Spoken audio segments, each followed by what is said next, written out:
These 7 mistakes will get your YouTube channel demonetized and can get you removed from the YouTube Partner Program, meaning no more YouTube ad revenue or any of the other monetization features in YouTube. So let's go ahead and jump into these 7 YouTube mistakes so you don't get demonetized or removed from the Partner Program. First thing you should know is that if you don't upload to your YouTube channel for approximately 6 months or do any community tab posting for 6 months and essentially let your YouTube channel become inactive, you can directly be removed from the YouTube Partner Program and have to reapply all over again.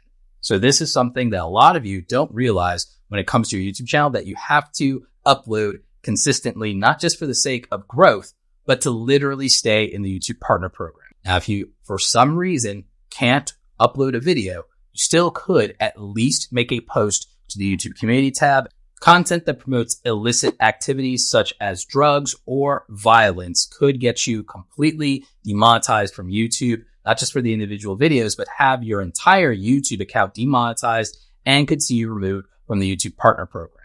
This is a direct violation of YouTube's community guidelines as well as creator responsibility policies. So that is something that is absolutely not allowed on the platform. Directly can lead to demonetization and being removed from the YouTube Partner Program, but could also result in your entire channel being terminated and your YouTube channel being deleted without the ability for you to ever make another YouTube channel again. Extreme clickbait, as in misleading content, misleading titles and thumbnails that have absolutely nothing to do with your video's content could be grounds for removal from the YouTube Partner Program and the loss of YouTube monetization on your channel. It's one thing to exaggerate just a little bit, but it's another thing entirely to defraud and deceive your audience and make them click on a video that has nothing to do with the content they were expecting. Repeatedly doing this is something that, if YouTube catches on to, is grounds for removal from the YouTube Partner Program, temporary demonetization where your channel's monetization might be suspended, or possibly outright channel deletion. As it turns out, honesty is the best policy. YouTube doesn't want you reusing other people's content and not doing that excessively without adding some type of new value to the content through commentary and editing and making it a truly derivative work that falls under fair use. YouTube's reused content policy is grounds not only for demonetization, but if you are not in the YouTube Partner Program, it could be something that could prevent your channel from being approved in the application process, so your channel wouldn't get monetized in the first place. In order to avoid this, what you really want to look at is making your content as original as possible. And if you're reusing elements from anyone else's content, you want that to be as heavily edited as possible. And you want to be able, in the event that YouTube decides to address this on your channel, to explain how you made this a derivative work under fair use by explaining parts of your editing process and the original elements you added to it and what value your content has that doesn't take away from watching the original. Explicit content, explicit adult content of a sexual nature and content that's explicit in terms of violence and gore is something that will be demonetized on YouTube. This could be at an individual video level, but it could also be at a channel level as well.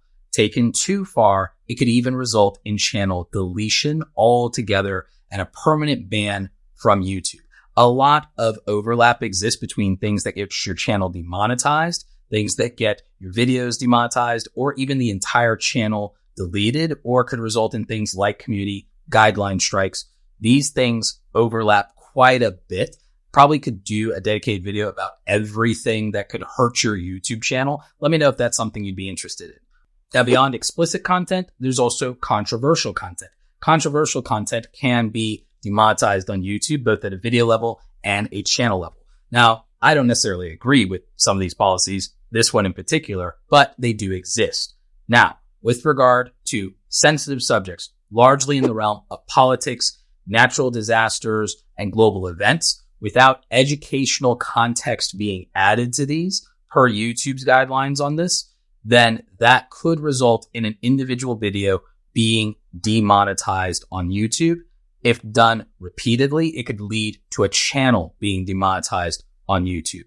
Now, I feel like the problem with this policy, which again, I might get into on a live stream, the problem that I have with this particular policy is that it is very vague, and I do have concerns about how it might be applied with regard to news channels in particular, social commentary, and of course, in general, free speech. The good news is that this is the type of thing that would be allowed to be appealed on YouTube if you end up in violation of these types of policies.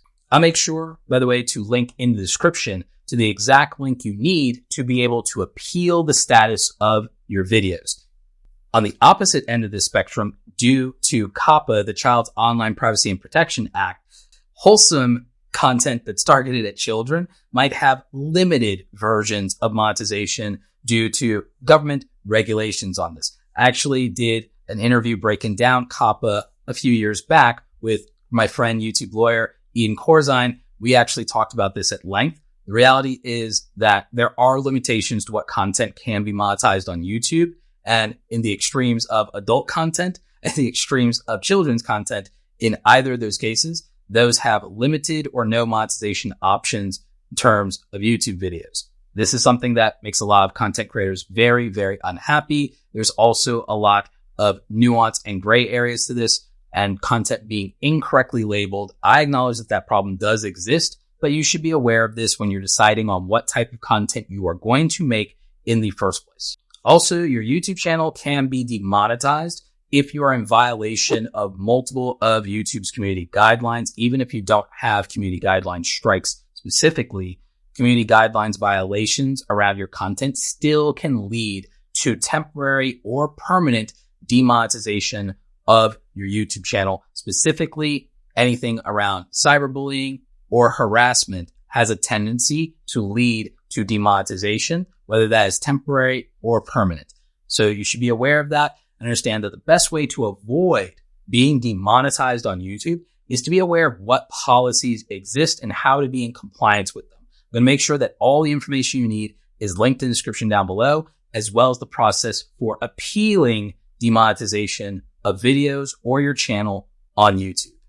Be sure to ask me any and all of your questions about this in the comment section. I will try to reply to as many of them as possible, if not all of them, when I can. If you enjoyed this video, you might want to check out my interview with the Vice President of YouTube. I asked him a bunch of interesting questions, so make sure you're checking that out. I'll link that in the description. Stay awesome, and I'll catch you in the next video. Take care.